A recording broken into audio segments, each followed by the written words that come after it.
میرے پیارے بھائیوں اور بہنوں، السلام علیکم۔ ایک شخص نے اپنی مسجد کے پیش امام سے کہا، مولانا میں کل سے مسجد نہیں آؤں گا۔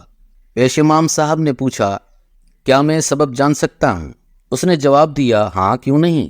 دراصل وجہ یہ ہے کہ جب بھی میں مسجد میں آتا ہوں تو دیکھتا ہوں کہ کوئی فون پہ بات کر رہا ہے، تو کوئی دعا پڑھتے وقت بھی اپنے میسیجز دیکھ رہا ہوتا ہے، کہیں کونے میں غیبت ہو رہی ہوتی ہے، تو کوئی محلے کی خبروں پر تبصرہ کر رہا ہوتا ہے، وغیرہ وغیرہ۔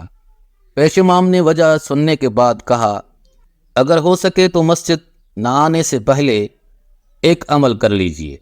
اس نے کہا، بالکل میں تیار ہوں۔ مولانا مسجد سے متصل اپنے حجرے میں گئے اور ایک گلاس پانی لے کر آئے اور اس شخص سے کہا، یہ گلاس ہاتھ میں لیں اور مسجد کے اندرونی حصے کا 2 چکر لگائیں، مگر دھیان رہے پانی چھلکنے نہ پائے۔ اس شخص نے کہا، قبلہ اس میں کون سی بڑی بات ہے، یہ تو میں انجام دے سکتا ہوں۔ اس نے گلاس لیا اور پوری احتیاط سے مسجد کے گرد 2 چکر لگا ڈالے۔ مولانا کے پاس واپس آ کر خوشی سے بتایا کہ ایک قطرہ بھی پانی نہیں چھلکا۔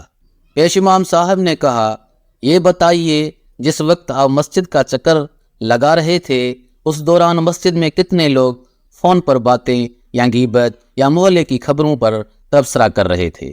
اس شخص نے کہا، قبلہ میرا سارا دھیان اس پر تھا کہ پانی چھلکنے نہ پائے، میں نے لوگوں پر توجہ ہی نہیں دی تھی۔